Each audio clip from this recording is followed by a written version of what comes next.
আজকে যেই কথাটা রবিউল ইসলাম বলে দিয়েছেন, এটা আগের মন্ত্রীরা বলেন নাই বা ওনার আশপাশের মন্ত্রীরা বলেন না, এটাই স্বাভাবিক।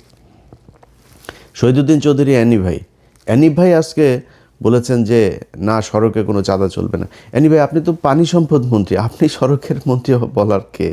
সড়কের মন্ত্রী বলে দিয়েছেন চাঁদাবাজি চলবে, অতএব চলবে। এটারে আপনি এখন কালকে হয়তো উনি বক্তব্যটারে সুন্দর করে বলতে পারেন, তারেক রহমান হয়তো একটা থ্যাতানি দিলে হয়তো বলবে সুন্দর করে, বা এই ধরনের কথার ভবিষ্যতে বলবেন, কিন্তু চলবেই চাঁদাবাজি। উনি খুব স্পষ্ট করে বলেছেন যে সরকারি দলের যেই শ্রমিক সংগঠন, তাদের দল চালাতে টাকা লাগে। বক্তব্য কিন্তু খুব স্পষ্ট। শ্রমিক সংগঠনের এই সারা দেশে বিশাল আকারের আপনার সংগঠন, এই যে চান্দা আব্বাস ছিল শ্রমিক নেতা, তো এরা তো শ্রমিক না, এরা তো চলে। তো এরা কিভাবে চলবে? এরা চলতে হইলে আপনার ওই চাঁদা তুলতেই হবে, এই ছাড়া কোনো উপায় নেই। সো আপনাকে রাস্তা দুইটা, হয় নিজে চাঁদা দিয়ে তারপরে দল চালাবেন, নাহলে চাঁদাবাজি করবেন, এছাড়া বিশাল এই দল চলবে না। এখন জামাত ইসলাম কি করে, নিজেরা চাঁদা দেয়, দিয়া তারপরে দল চালায়। একজন রুকন, তার বেতন যদি হয় 1 লাখ টাকা, প্রতি মাসে 5,000 তাকে মাস্ট তাদের কোষাগারে দিতে হবে। এটাই ওদের রাজনীতি। এখন এরকম একটা রাজনীতি করা দলের সাথে আপনি চাঁদা নেওয়া রাজনীতি করবেন, তো মানুষ তো সেটা সহ্য করবে না। সো সেক্ষেত্রে আলটিমেটলি যেটা হবে সেটাই। সো রাস্তা আপনার হাতে দুইটা, একটা হয় আপনাকে রাজনীতি চেঞ্জ করতে হবে, এই আপনাদের যে পলিসি সেটা চেঞ্জ করতে হবে, করে নিজের পকেটে টাকা দিয়ে নিজে রাজনীতি করবেন, অথবা শেখ হাসিনার মতো ফ্যাসিস্ট হবেন, জোর করে ক্ষমতায় থাকবেন, কোনো কথা শুনবেন না, কিছু হইলেই বলবেন যে সংবিধানের দোহাই, কারণ আপনাদের 2/3 আছে এখন, এবং এই 2/3 তো আপনাদেরকে খুব পরিকল্পিতভাবেই দেওয়া হয়েছে। এই ডক্টর ইউনূস আপনার যেদিন লন্ডনে যায়, সেদিনই তিনি নির্ধারণ করে দিয়ে এসেছেন যে বিএনপি ক্ষমতায় যাবে, তাদেরকে 2/3 দেওয়া হবে, যত দুর্নীতি, চাঁদাবাজি, ধান্দাবাজি এই তত্ত্বাবধায়ক সরকার যা করে গিয়েছে, এটার বিরুদ্ধে বিএনপি কিছু বলবে না, সবাইকে সেফ এক্সিট দেবে। যে দেশে থাকতে চায় দেশে থাকার ব্যবস্থা করে দেবে, এরাও থাকবে না বেশি দিন। আসিফ নজরুল ধরেন দেশে আছে, এখন থাকবে না। ওই যে আইসিটির ফয়েজ তায়েব চলে গিয়েছে, এগুলোর সবগুলিরে একটা একটা করে কী কী আকাম কুকাম করেছে, এই এখন ধরবো। ক্ষমতায় যখন থাকবেন তখন বলতে না পারলে ক্ষমতার পরে তো বলতে পারবো। সো এখন ধরা হবে একটা একটা করে। ফয়েজ তায়েবরে নিয়ে কাজ চলছে। তো এই আসিফ নজরুলরা এরা 2 দিন পরে দেখবেন চলে গিয়েছে, কারণ টাকার তো অভাব নাই, দেশে থাকবে কেন? বউরে দিয়ে আপনার কালেকশন করাই তো, নিউজও তো হয়েছে, আপনারা দেখেছেন। তো এখন এই যে এরা ওই সময় বলে করে দিয়ে গিয়েছে যে তোমাদেরকে 2/3 দেওয়া হবে, 2/3 দিয়ে সংবিধান এবার যেমনে মনে চায় তেমনে তারা কাটছাট করে তাদের মতো করে সংশোধন করবে। এইটাই ছিল হয়েছে যে এই তত্ত্বাবধায়ক সরকারের মূল এজেন্ডা। এর বাইরে এই যে সরকারটা গেল 1.5 বছর, 1.5 বছরে বহু কিছু করা সম্ভব। সবচাইতে দুর্বল আর দুর্নীতিগ্রস্ত একটা তত্ত্বাবধায়ক সরকার ছিল, যেটার আমরা বিপ্লবী সরকার বলতাম। সেই বাঞ্চোতরা ছিল সবচাইতে বেশি দুর্নীতিগ্রস্ত। এদের মতো দুর্নীতিগ্রস্ত আর একটা সরকার এই পর্যন্ত বাংলাদেশের তত্ত্বাবধায়ক সরকারে আসে নাই।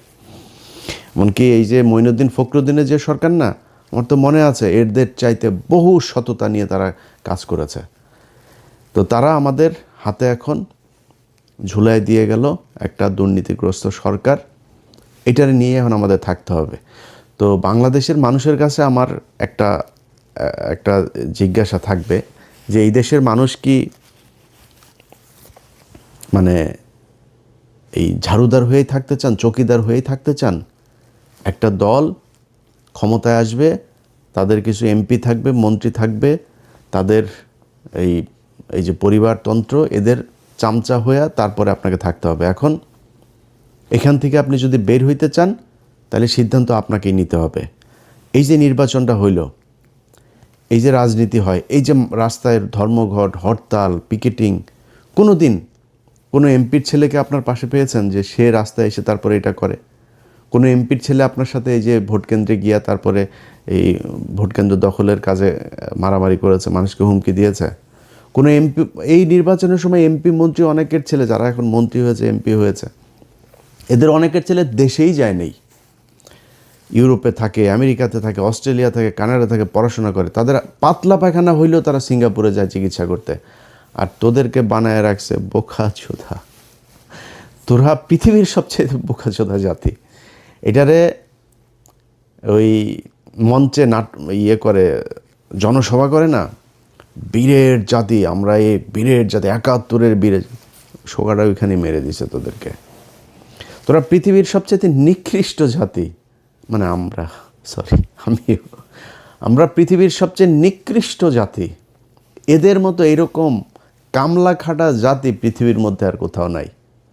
আমরা পৃথিবীর যেই দেশে যাই, বাথরুম পরিষ্কার, রেস্টুরেন্টের কাজ, সিকিউরিটি, যত নিম্নমানের কাজ আছে যেটা আমরা করি। মিডল ইস্টে যান, যে আমেরিকা থেকে বিশাল ভাব সাপ নিয়ে আমরা দেশে যাই না, কোট স্যুট মুট পরে টরে, সব করে এখানে ফকিরনিগিরি কামলা দিয়ে তারপরে যায়, ভাব মারায় আমেরিকা থেকে এসেছি। এই হইল অবস্থা। এরপরে কি হয়, পোলাপান বড় হয়, বড় হয়ে তারপরে মনে করেন যদি মেয়ে হয়, বিশেষ করে ধরে একজন বিশেষ এক জাতিকে ধরে, ওই বিশেষ জাতি সাদাটা দেওয়া পায় না, বিশেষ জাতিরে ধরে তারপরে পরিবার শেষ। এরপরে বাপ মা বুড়া বয়সে যায়, তারপরে করে কি না এই দেশে আর থাকবো না, চলে যাই।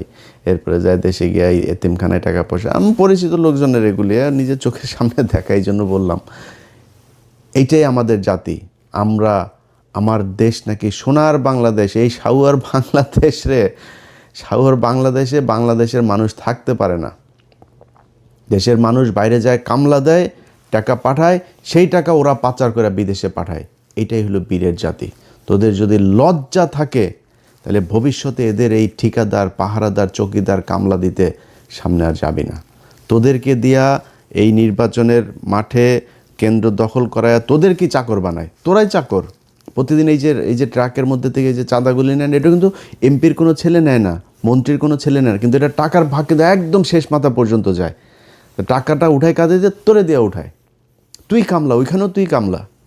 সো এই তোদের মতো কামলাদেরকে দিয়া এই দেশে এরা রাজনীতি করে এদের ছেলে মেয়েদেরকে বিদেশে পড়াশোনা করায়, নিজেদের কিছু হইলে তারপর ট্রিটমেন্ট নিতে যায় সিঙ্গাপুর, থাইল্যান্ড, ব্যাংকক। বাংলাদেশে এদের ট্রিটমেন্টও নেয় না এরা। এইভাবেই চলছে, একদম চোখের সামনে এইভাবে চলছে।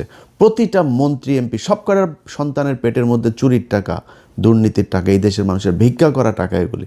এই যে বলেছে না যে এদেরকে চাঁদাটা নাকি এমনিতেই যারা স্বেচ্ছায় দেয়, স্বেচ্ছায় মিয়া ফাও কেউ টাকা 1 টাকা দেয়। আর যদি স্বেচ্ছায় নিতে চাস তাহলে তোর লোকজনরে বল যে থাল নিয়ে বসতে, আল্লাহর হস্তে 2টা দে, এমনি বলতে বলবে। লাঠি একটা হাতে নিয়ে, আমরা দেখি নাই এই চুয়াডাঙ্গা থেকে ঢাকায় আসতাম, মানে শুরু হয় আপনার একদম ঝিনাইদহ থেকে শুরু হইতো, মাগুরা, ফরিদপুর, রাজবাড়ী, এইদিকে মানিকগঞ্জ, সাভার, পুরোটা গাবতলী থেকে একদম পুরোটা আপনার এই চাঁদাবাজি চলতো। লাঠি একটা নিয়ে 3-4টা পোলাপান দাঁড়ায় থাকতো, এরা বিভিন্ন জায়গায় এই যে বিট করা, ওই যে বামগুলো করা, যাতে ওইখানে আসলে আপনাকে গাড়ি থামাইতেই হবে। এবং কন্ট্রাক্টর ওই জায়গায় জানতো কয় টাকা দিতে হইতো, ওই টাকা সে হাতের মধ্যে রাখতো, দিয়ে চলে আসতো, কোনো বার্গেনিং নেই, এটা ধরা বাঁধা। সো সবাই জানে আপনাকে দিতেই হবে, তাই আপনি দেন। আপনি থাল নিয়ে দাঁড়ায়েন তো দেখি স্বেচ্ছায় কীরকম দেয়। সো এটা স্বেচ্ছায় টাকা না, আপনি জোর করে ভিক্ষা নিচ্ছেন। এই ভিক্ষার টাকা একদম শেষ দলের শেষ মানুষ পর্যন্ত যায়, এটাই যায়। মনে করার কোনো কারণ নেই যে এমপিরা যে আপনার মনে করেন দলের সর্বোচ্চ নেতাদেরকে আপনার এই যে টাকা দিয়ে তারপর মনোনয়ন নিয়েছে, ও এমপি টাকা কই পায়? ও একদম এই যে ভিক্ষুকের কাছ থেকে যে টাকাটা নেয়, ফুটপাতের যেই একজন হকারের কাছ থেকে যে টাকা নেয়, মেথরের কাছ থেকে যে টাকা নেয়, সব টাকা ওইখানে যায়। তোদের পেটে এমন কোনো অসভ্য টাকা নাই, এমন কোনো ছোট টাকা নাই যেই টাকা তোদের পেটে যায় না। সো এটাই হলো বাংলাদেশ। যারা কিনা কাজ করে খায় তারা নিজের হালাল পয়সা তারপরে খায়।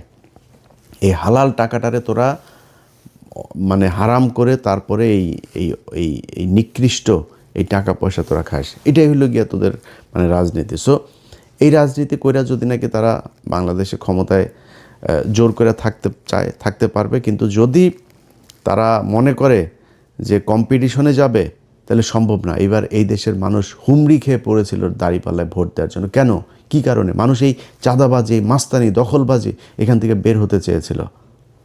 এই কারণে মানুষ দাঁড়িপাল্লাকে দেখতে চেয়েছিল যে দাঁড়িপাল্লা আসে কিনা। ধরুন দাঁড়িপাল্লা আছে, দাঁড়িপাল্লা 5 বছর পরে আরও শক্তিশালী হয়ে আসবে। আপনি সিদ্ধান্ত নেবেন যে ভালো হবেন নাকি হাসিনার মতো আরও মানে সর্বোচ্চ ফ্যাসিস্ট হয়ে তারপরে ফ্যাসিজমের মাধ্যমে এই দেশ পরিচালনা করবেন। এই 2টা, সেটাও যে আপনি খুব বেশি পারবেন তা না। আমরা ভাই এই গত 17 বছরে দেখলাম তো, আজকে এই যে বাবারে বাবা সারা দেশ বিএনপি, হারি বাবারে বাবা সব বিএনপির লোকজন, বিএনপি সারা দেশে কোনো লোক নেই, রাতারাতি চেঞ্জ হয়ে যায় পরিস্থিতি। এগুলো আমাদের চোখের সামনে দেখা। আমরা তো জীবনের অর্ধেক বয়স পার করে ফেলছি, আল্লাহ জানি না কতদিন বাঁচায় রাখবে। তো যদি ফুল বাঁচায় রাখে তাও অর্ধেক পার করে ফেলছি। এখন ধরেন এই সময়ের ভিতরেই খুব কঠিন কঠিন সময় আমাদের এই আমরা মানে খুব সৌভাগ্যবান বলেন আর দুর্ভাগ্যবান বলেন, আমরা কিন্তু অনেক কিছু দেখেছি এটা পৃথিবীতে হয়তো খুব কম জাতি দেখবে। আমরা হাসিনার মতো এরকম এক ফ্যাসিজমের পতন দেখেছি, আমরা কোভিড দেখেছি, 1/11 দেখেছি, অনেক কিছু দেখেছি কিন্তু আমরা। সো এই যে আমরা চোখের সামনে যেগুলো দেখলাম, যে অবস্থাগুলো, এগুলো আপনাদের জন্য উদাহরণ। এই উদাহরণ দেখে আপনি যদি ঠিক না হন তাহলে তো আর কিছু বলার নাই। আপনার আশপাশে আজকে যত মানুষজন দেখছেন, এই মানুষ আপনার পাশে ছিল না, থাকবে না, এটা আপনারা জানেন খুব ভালো করে। আজকে যে ব্যক্তি এমপি হয়েছে সে যদি মনোনয়নটা না পেত না, বা আজকে ওই যে এই কাউয়া কথা দেখেন, ওই যে এই হারুন পাপিয়ার ঘর জামাইটা, এর আশপাশে কেউ আছে? ওই যে কুমিল্লায় মঞ্জুর মুন্সি বাড়িঘর জ্বালাই দিয়েছে নির্বাচনের পরের দিন, কেউ ঠেকাতে পেরেছে? কেউ তার পাশে আছে? কেউ পাশে নেই। আপনার পাশে যে চৌকিদার দফাদার সে যেই ছিনতাইকারীটারি যেগুলো মাদক ব্যবসায়ী এগুলো থাকে, এগুলো সবাই ওই জন্যই, কিছু খাওয়ার জন্যই থাকে, এছাড়া থাকে না আপনার পাশে। সো আজকে যারা আছে এরা থাকবে না কালকে। আর জামাত ইসলামের এক নেতার সাথে কথা বলছিলাম, জামাত ইসলাম আমি বললাম যে ভাই মনে করেন আপনাদের উপরে আবার ফের সে আগের মতো জঙ্গি নাটক টাটক সাজায় নানানভাবে আপনাদের উপরে প্রেশার ক্রিয়েট করা শুরু করলো, কী করবেন? বলছে আমরা রাজনীতি ছেড়ে দেব, আমরা মানুষ তৈরি করব, আমরা তো আর কিছু ধান্দাবাজির জন্য তো আমরা রাজনীতি করি না, আমরা সরে যাব। আওয়ামী লীগকে যদি তারা স্পেস দেয় নিয়ে আসে, তারপরে আওয়ামী লীগকে দিব রাজনীতি করতে। আওয়ামী লীগই বিএনপিরে সোজা বানায় ফেলার একদম যা রাস্তা সেগুলো তারা জানে এবং সামনে তারা করবে। ব্যাস শেষ। আমি শুনে তাজ্জব মরে গেছি, যেমন বলে কি, হ্যাঁ যদি এটা জামাত ইসলাম যদি এটা করে, বিএনপি যদি ধরেন এদেরকে নিয়ে আসে, জামাত ইসলাম যদি ওইটা করে, তাহলে বিএনপি বলে দল থাকবে না বাংলাদেশে, জামাত ইসলাম থেকেই যাবে। জামাত ইসলাম রাজনীতি করুক আর অরাজনৈতিক সংগঠন থাকুক, তাদের যে আদর্শ সেটা তারা বাস্তবায়ন করে নিয়ে যাবে। কিন্তু আপনি পারবেন না। আপনি ক্ষমতায় থাকলে আছেন, ক্ষমতায় না থাকলে নাই। আমরা এটা নিজের চোখে দেখেছি।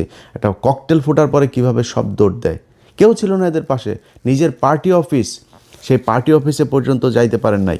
পার্টি অফিসের ঘরের হালকা করে এই কেচি গেটটা লাগে, আবার খোলেন, আবার এই চোর পুলিশ খেলা আমরা দেখেছি। এটাই তো বিশাল এই রাজনৈতিক দলের অবস্থা না? সো ক্ষমতা থাকবে না, আপনারাও থাকবেন না। আওয়ামী লীগ যদি নাকি আওয়ামী লীগকে আপনি করে দিবেন, আর ভারত মনে করেন আপনার চেয়ে আওয়ামী লীগকে দূরে রাখবে ক্ষমতার চেয়ে, ভারত সর্বোচ্চ জিনিস দিয়া তারপরে আপনার এই আজকে মিডিয়া দেখছেন না, যে একটা আপনার লোক না, এরা আপনাকে খাম্বা তারেক বলেছে, এরা আপনাদের খালেদা জিয়ার বিরুদ্ধে কথা বলেছে, এরা বলেছে। আপনি যান, গেল 1 বছর আগেও আপনি সময় টিভি, 71 টিভি টক শো দেখেন, তাদের নিউজ দেখেন, কত জঘন্য ভাষায় কথা বলেছে। তারাই এখনও বসে আছে, আপনি তাদেরকে টাকা পয়সা টয়সা নিয়ে কিচ্ছু করেন নেই। এটা আপনারা করেছেন। এখন এদেরকে বসায় রেখে যদি মনে করেন সামনে পরিস্থিতি একটু টালমাটাল অবস্থায় আসে, তারা আপনার পক্ষে থাকবে, তারা সব আওয়ামী লীগের পক্ষে কাজ করবে, ইন্ডিয়ার পক্ষে কাজ করবে, এরা সব ইন্ডিয়ার লোক। ইন্ডিয়াদেরকে বসিয়ে রেখেছে। ইন্ডিয়া কখনোই আওয়ামী লীগকে রেখে বিএনপিকে ক্ষমতায় আনবে না। এটা এর আগে জিয়াউর রহমানের সময় প্রমাণিত হয়েছে, খালেদা জিয়ার সময় প্রমাণিত হয়েছে, তারেক রহমানের সময় প্রমাণিত হবে।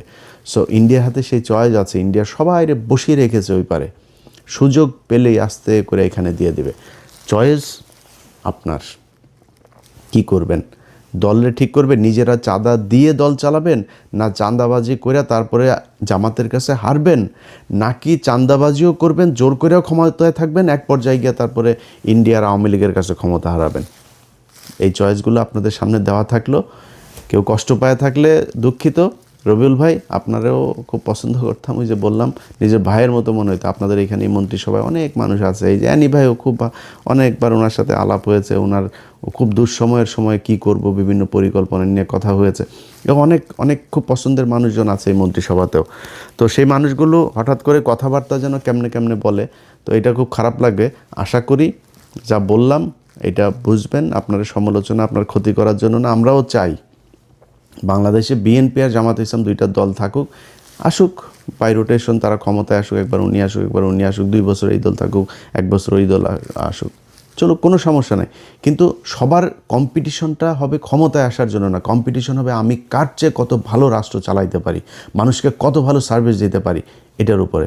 এই যে এক বিকাশ নুরু, তারে বসানো হয়েছে আপনার প্রবাসী ইয়েতে, কি মনে করেন এ এখন লাইসেন্স খুলবে, চাঁদাবাজি করবে, পাগল হয়ে যাবে এর অত্যাচারে। এর দিয়া কোনো প্রবাসী আসিফ নজরুলের দেওয়া হয়েছে?